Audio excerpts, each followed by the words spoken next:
Hello, beautiful humans. Welcome to the Human Beauty Movement podcast, your source for hope, healing, happiness, and humanity. My name is Jennifer Norman. I'm the founder of the Human Beauty Movement and your host. This podcast is here to guide you on your journey of self-love, empowerment, soul alignment, and joy. With each episode, I invite beautiful humans from all corners of the globe to join me for open conversations about their life lessons and the important work that they are doing to help heal humankind. Take a moment now to subscribe to this podcast so you don't miss an episode. I'm so glad you're here joining me for today's show.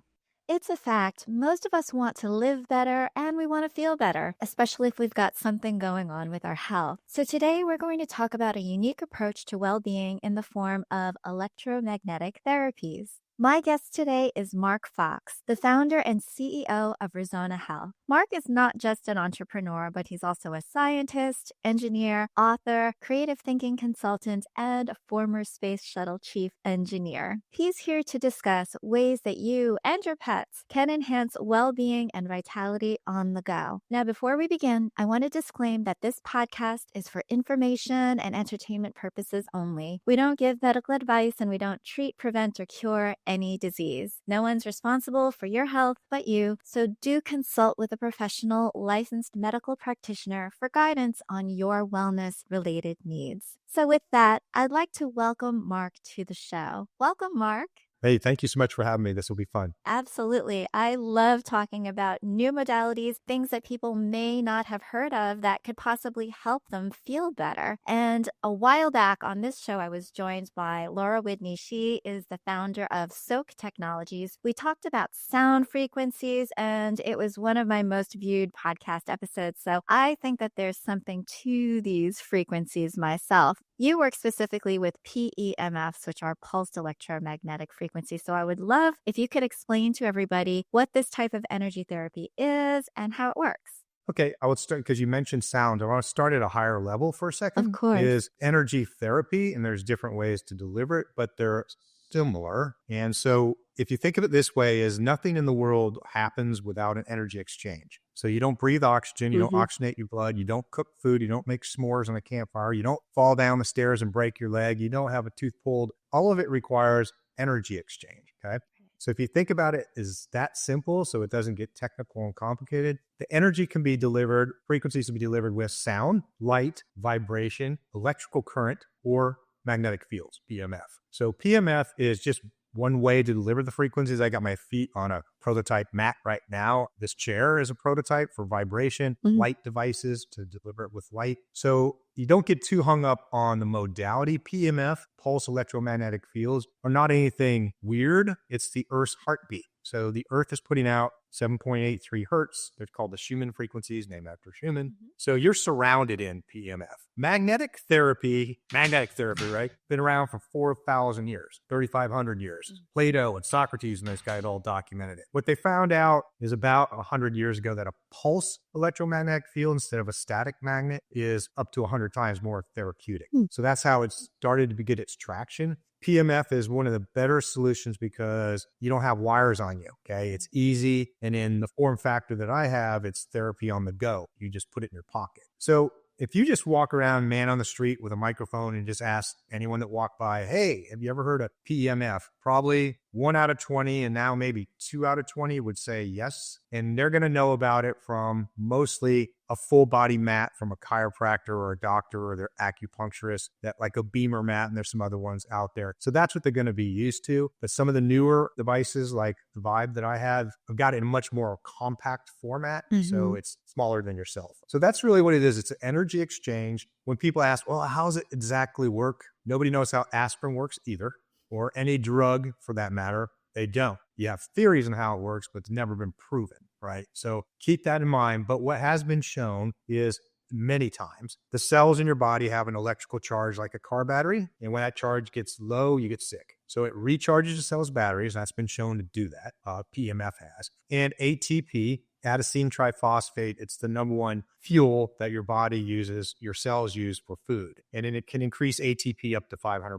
So it's really, that's the leading theory at the highest level. It gets way more complicated, but it's the highest level is it's recharging your cells' batteries and it's giving your cells food so the body can do what it does best, which is heal itself. Fascinating. And so I would imagine that, as you had mentioned, energy can be healing in so many different ways, however it's provided. Light therapy, sound therapy. You could literally have kinetic therapy by going to a massage or having something moved in your body, vibrations and things like that. And so some people might say, well, pulsed electromagnetic field, like, why would I want to use this versus other things? And how does it necessarily target something that might be going on with my body specifically? So the thing I like the most about PEMF therapy is it's therapy on the go. Mhm. You forget you even have it in your pocket or you're wearing it. Sometimes I go to grab my cell phone and I pull out my device. Go, oh yeah, I forgot I was writing a protocol. So when you get into sound, and they're all good, okay? They're all good. But like sound therapy is usually you have to sit there to listen to it on headphones, or meditation. Of course, you need to take, for the most part, time out to meditate and concentrate on your meditation. So its biggest effect is that its ease of use is just putting it in your pocket and forgetting about it. And literally, you will forget to even have it there. So that's probably the best benefit for that modality. The light, and I've had this discussion with the MIT professors that ran the MIT study on reversing Alzheimer's and plaque with 40 hertz. You don't sit there and stare at the light. So I had this debate, and it's like, well, how does the energy get in the body? And they're like, we never figured that out because they didn't tape the rat's eyes open. He walked around in a box and he still got the energy transfer. And it's been discovered about 25 years ago that your skin actually has light receptors on it like your eyes. As they're not cones and rods exactly, but they're very similar. So light energy is actually going through your skin, which nobody knew that a few decades ago. So anyway, it's therapy on the go. I said it multiple times. That makes it probably the most convenient for people and more affordable. I just saw the success rate with PTSD and a number of other ailments that were just being held hostage in a clinical environment and expensive to get to. And so I wanted to create a device that people could afford that was super easy to use. You just literally turn it on, scroll the one you want, hit play. It's in alphabetical order, and then put it in your pocket. So to answer your question about which modality to choose, it depends, and they're all good. I mean, I have partners that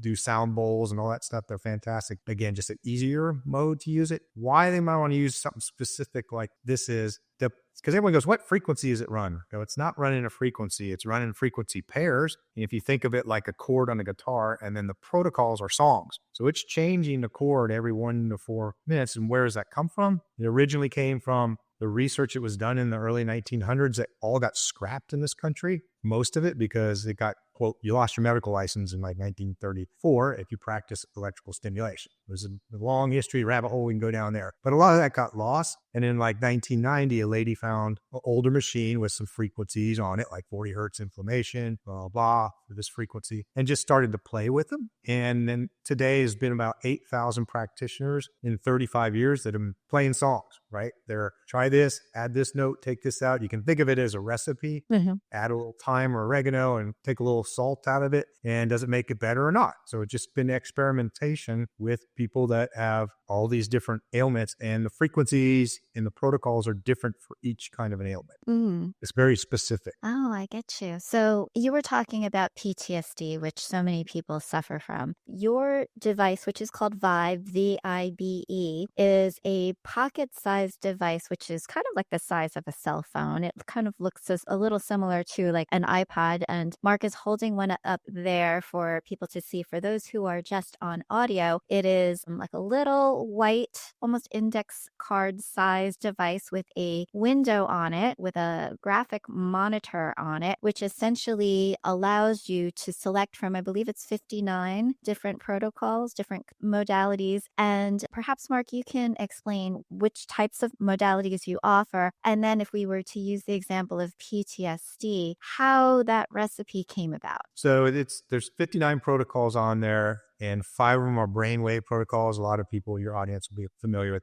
alpha, beta, theta, delta, gamma.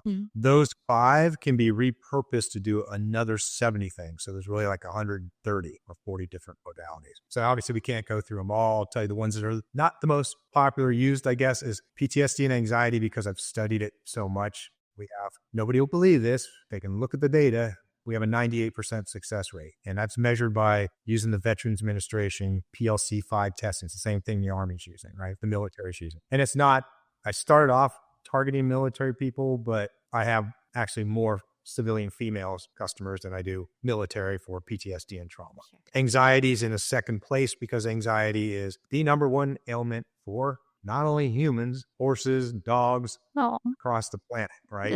And then sleep, back pain, neck pain, all pain factors. One of the protocols is general inflammation. That's what it's called, which is, as you can imagine, covers tons of things. A lot of times I'll get emails every day that says, hey, will this help with such and such? And a lot of times it's an acronym I don't even know. So I have to go Google it and say, what is it? And then the underlying cause is, a lot of times it's general inflammation. So I'll say, try that. If it's toxicity, I'll try liver support. If it's nerve related, try fibromyalgia. So there's a core handful of those that help with a lot of things. I never knew that it would help with MS, but I had multiple doctors contact me and say, hey, this thing's doing fantastic for using. I go, what are you using? Fibromyalgia? And they all said yes. Oh, interesting. So they're looking at the basic protocol and what is the condition. A lady called me several months ago. She had severe itching on her arm, so that she's scratching herself. They don't know what it is, driving her crazy. I said, I don't know, run inflammation and allergy, see if it helps. And it did. It made most of it go away. So there's those core protocols, but we have 2 lists online. You can look at all of them. And we have more data, obviously, with some than others. But general inflammation is probably the most used one. PTSD and trauma, as you said, everyone's got that. Everyone has anxiety at some point in their life, whether it's giving a presentation at work or stressed out about your kids or whatever. So that's a real popular one. And of course, sleep's a big one because kind of as a litmus test, if you're sleeping better and your heart rate variability is increasing, then whatever condition you are trying to apply the therapy for is probably helping because you get better sleep and you have higher heart rate variability. So I mean, one thing I don't, not associated with them at all, but an Inspire Fitbit 3, because it's only $79, it can measure heart rate variability and sleep and REM sleep. And so I suggest to a lot of people to use that in conjunction with just the analog scale says, yeah, it came in as a 10, now I'm a 2, I feel better, which is still the old standard, right, in therapy world. But Right. So somebody has anxiety. They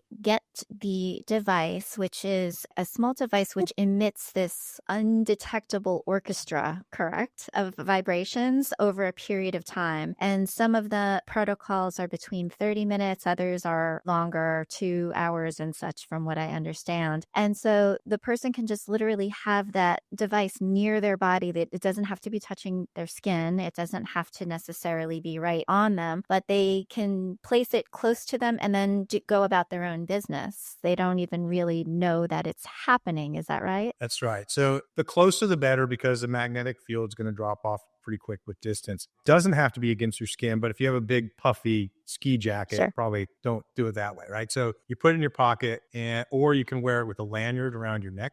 And so that way, or you can put it on a lanyard around your neck and put it on inside your shirt, because sometimes if you're walking, it's going to flip and it bothers people a little bit. And I gave up a couple years ago telling women not to put it in their bra, but they do anyway. So that's what popular places they put it. So it makes it easy and convenient, but and you would think that to get full body coverage, you'd have to have like a full body mat. You don't. So it's a big misconception, because this again is the theory that it's resonating with the water in your body, like a pebble in a pond. That energy is transferring. So even though you have a broken foot, you can still put it in your top pocket and it will help the swelling go down in your foot. And every time that you have an alternating magnetic field, it's going to make an electrical current, in this case, very small, but your body's electrically conductive. So it's going to travel through your skin and organs and get full body coverage that way as well. And then my other theory is magnetite, which is an element that's highly concentrated in birds and sea turtles. That's how we think they navigate and migrate. And we have it in our body as well. And so magnet to magnet could probably help the energy transfer as well. You said it's invisible. You can't feel anything. Most people can't. 5% will. If they're energy sensitive, they may feel something. And for people that can't see, I had an event. There's free apps you can go download to actually see the magnetic field. But this came up with this that just makes the magnet kind of jump around. You can hear it, see it. Yep, and I can hear it as well. Got it. We actually use this quite a bit with customers when they'll tell me mine's not working anymore, it's broken. And I'm like, no, it's not. You turned the power level down. I'm like, no, I did. Yeah, you did. The reason we created that is so they go like this, like, is it jumping around like that? And it's like, no, I said, check the power level. It means you turned it down by accident. So far, 100% of the time, that's been the problem. Got So it. I Got tell it. people, like, send me a picture. And one of my partners goes, well, just get rid of the power level. I'm like, can't, because 5% or so of people, it's too much It'll be power too for them. much. Even though it's a tiny little device that only weighs 2.7 ounces, it puts out up to 9 Gauss, which is quite a bit for a small device. Yeah. And now I'm sure that there are people who will ask about safety because they might be concerned, put copper or tinfoil over their heads and avert any kind of transformers that they see. What can you tell us about the safety of the device? So I can tell you my number one goal in this whole business was don't hurt anybody, right? To make sure it's safe. So I've spent forever looking at the energy levels. What are the other devices that are out there? How does it compare? So this one's like 9 Gauss. There's machines out there that are 20 and 30,000 Gauss that people are using safely. So that's number one. I'm just looking at the industry standards that are out there, looking at what the safety levels are for energy level versus frequency. So it's definitely in very, very, very, very safe range. The way I describe it to people is, because I'll get contacts all the time, is, does it put out EMF? And they ask you from a negative point of view because everyone's scared of EMF and cell phones and Wi-Fi and towers and all that. Well, yes, it is EMF. It's electromagnetic field, but some of it's therapeutic, some of it can be harmful. But like when you go to the dentist and they put the lead apron on you for an x-ray, that's 10 to the 12 to 13th power frequency, trillions and trillions and trillions and trillions. This is 1 to 1,000 hertz, which is on a logarithmic scale, it's 0. It's so low. Okay. It's not exact apples to apples because one's electricity, one's magnetic field, but a TENS unit that you can buy at Walmart, right? That's going to put out 1,000 times more energy than this device. Got it. And that's an over-the-counter device. So it's the only contraindications that we know of, the industry knows of, is if you have pacemaker, insulin pumps, something that has internal computer chips in it that's electronics, or pregnant, don't use it. Now, there's no known cases. So that's the official word you got to tell everybody, because now MRIs, the millions that are done a year, they put out 50,000 Gauss. And I don't think to my knowledge, there's only been one fatality, and it had nothing to do with the magnetic field itself. The magnetic field pulled an oxygen tank or a small tank across the room because it wasn't tied down and hit the person. Yeah. But yeah, it's very safe. And again, the Earth's heartbeat, you are engulfed in a 0.4 to 0.5 Gauss right now. 24/7. And there's some theories that there wouldn't be anything living on the planet if we didn't have. So we are electromagnetic beings. It's there, right? And it's in the background. I call it the Earth's heartbeat. You can go get a free app and just look at and see what the Earth is doing at 7.8 hertz. Right, right. So tell me what the clinical studies show. If somebody has anxiety or if somebody has PTSD, what kind of a time period would a clinical run in order to see a statistical difference in a pre-post? Everybody's different is the answer you got to give. But the guidelines is I tell people use it 3 to 4 times a week for 30 days. And if you don't see a response, you're not going to because it's not going to help you, or you self-diagnosed incorrectly. You're running a protocol that you think is supposed to help you, but that's not the problem. So for example, I thought I had sciatica, which I've never had in my life, but every symptom said that. And then I realized I'd kicked a soccer ball on the beach super hard a week earlier, and I probably pulled muscles and tendons because when I ran that protocol, it worked great. So yeah, hopefully that answered the question. Yeah, it's astounding to me that it seems like there had to have been a lot of science in order to be able to come up with the recipes or the song sheets, if you will, for the vibrations and the patterning that is going on for each of the protocols.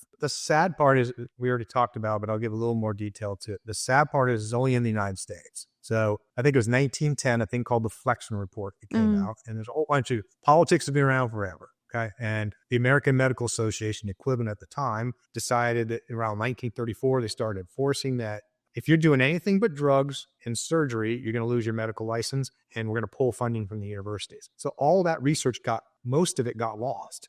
So these specific frequencies, where do they come from and who did them? And was it a team of 500 people or 2 guys? Nobody knows. So it's just taking that from, again, the 1990 time frame where one chiropractor, a lady, started to play with the machine, started teaching other people about it. And there's been 8,000 people, roughly, practitioners, doctors, MDs, chiropractors, physical therapists that have been playing with the recipes since then. And they still aren't, right? So I have intentionally in the past stayed away from vagus nerve just because it wasn't one of the core protocols, but there's so much good research coming out of that. One of our competitors, they're competitive, but they're one of those guys that's in the right mentality like me is, rising tide lifts all boats. So we're not really competitors. They just did the largest, biggest nerve study with PMF in the world, 438 participants. And it's the frequencies I thought would help it.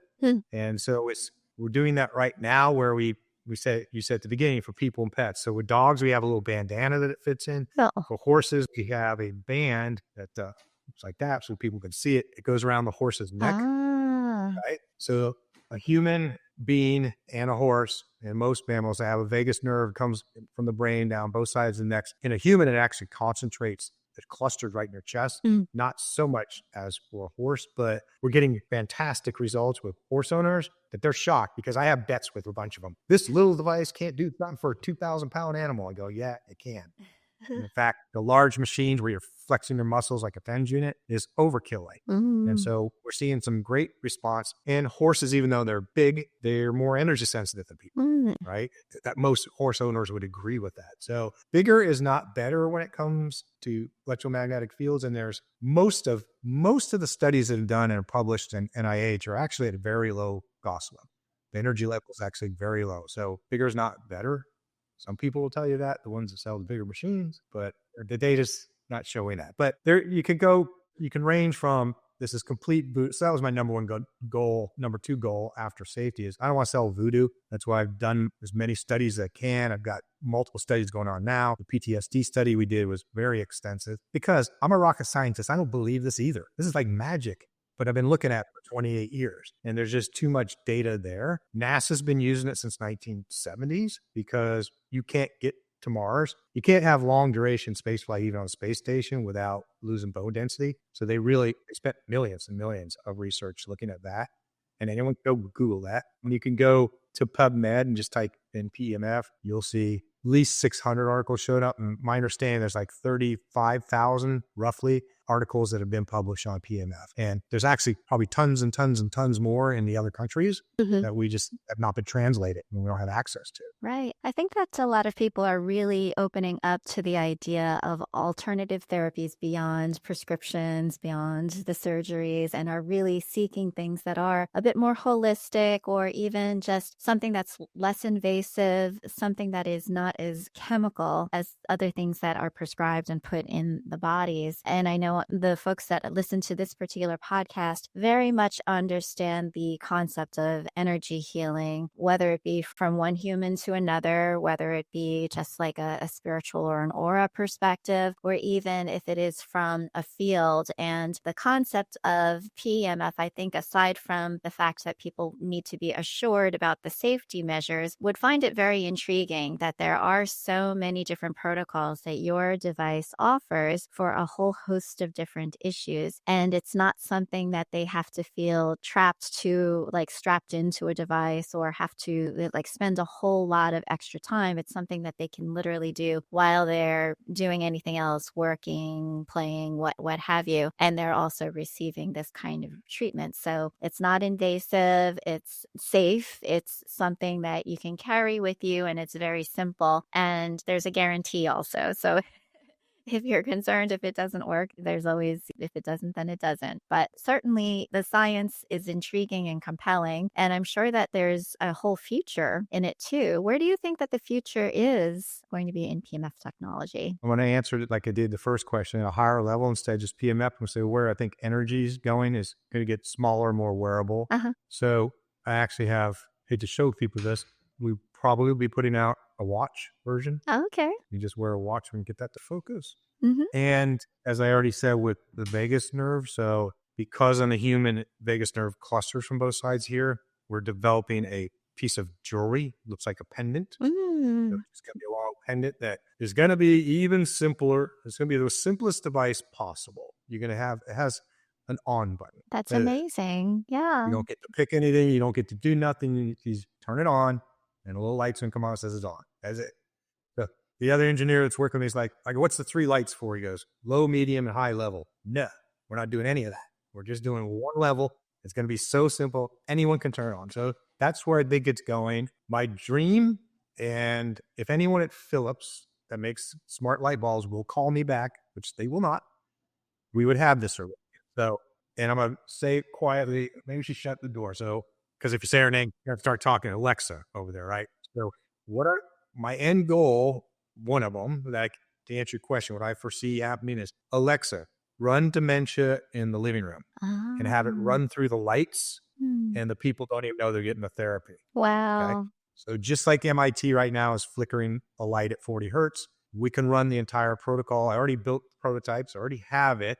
So my dream was to turn your cell phone into a therapy device, and you just have it or Alexa control the lights. Wow. Comedian named Rich Hall back in the 70s, he had a thing called sniglets. They were words that don't exist in the dictionary, but they should. And one of them was boson. Boson is this invisible gas that surrounds people that stops any new ideas from getting in. Bozo and ozone mixed together. I'm like, so no boson. Keep your mind open, right? It is some magic to it, like many things. But once you discover them, it's like, I mean, if people knew how an MRI machine worked, it's got like 7 levels of magic in it that are impossible to even comprehend how magical it is.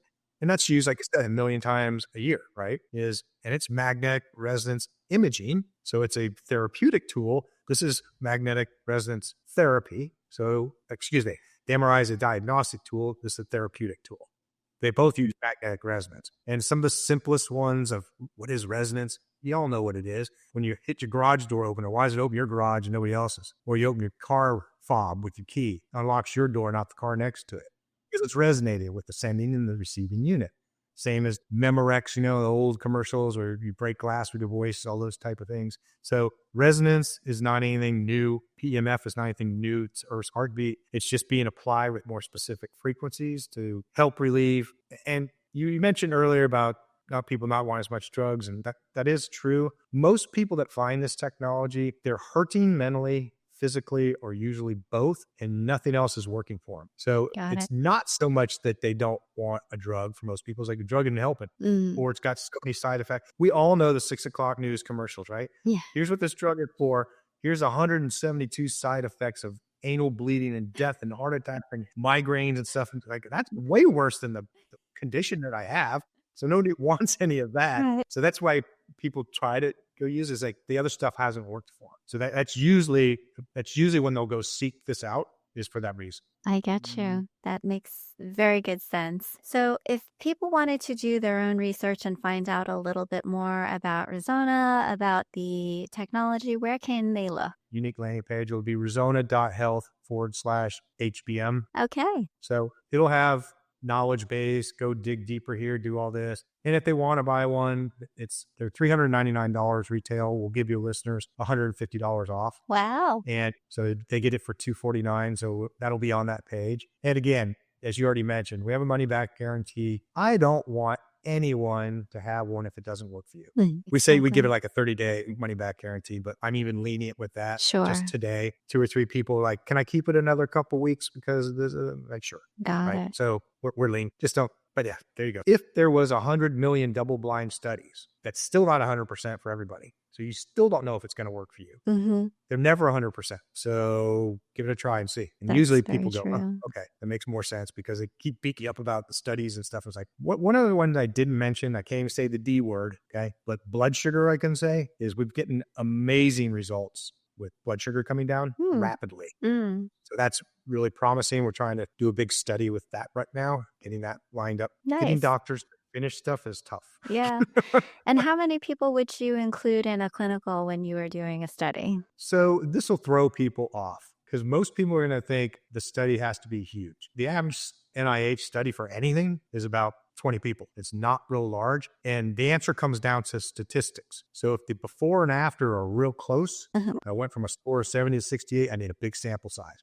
If they went from 70 to 10, you only need 15, 20 people to show statistical significance. So the medical world's the only people I know of that uses statistics backwards. Everybody else in the science world would say, hey, there's a 98% probability with a 90% confidence level that it worked. Medical worlds, they say opposite. There's less than a 5% chance that it wasn't due to chance. So they use a thing called P factor. So if it's less than 0.05, it means it's significant. So That's a long answer to what you asked me, but it depends on the before and after. And so what we normally do is start with 10, 15, 20 people. And if the data's before and after is significant enough, you don't need any more. If it's close and you can afford it, then you need more, a larger sample size. Very good. Very good. Well, I appreciate that you are continuing to study it. Thank you so much for your passion in putting out a device that is helping people to feel better and just get to a place of better well-being in their lives as well as their pets. Mark Fox, everyone. Thank you so much, Mark, for being part of my show today. It was lovely to have you. Thank you so much for having me. It was fun. Thank you for listening to the Human Beauty Movement podcast. Be sure to follow, rate, and review us wherever you stream podcasts. The Human Beauty Movement is a community-based platform that cultivates the beauty of humankind. Check out our workshops, find us on social media, and share our inspiration with all the beautiful humans in your life. Learn more at thehumanbeautymovement.com. Thank you so much for being a beautiful human.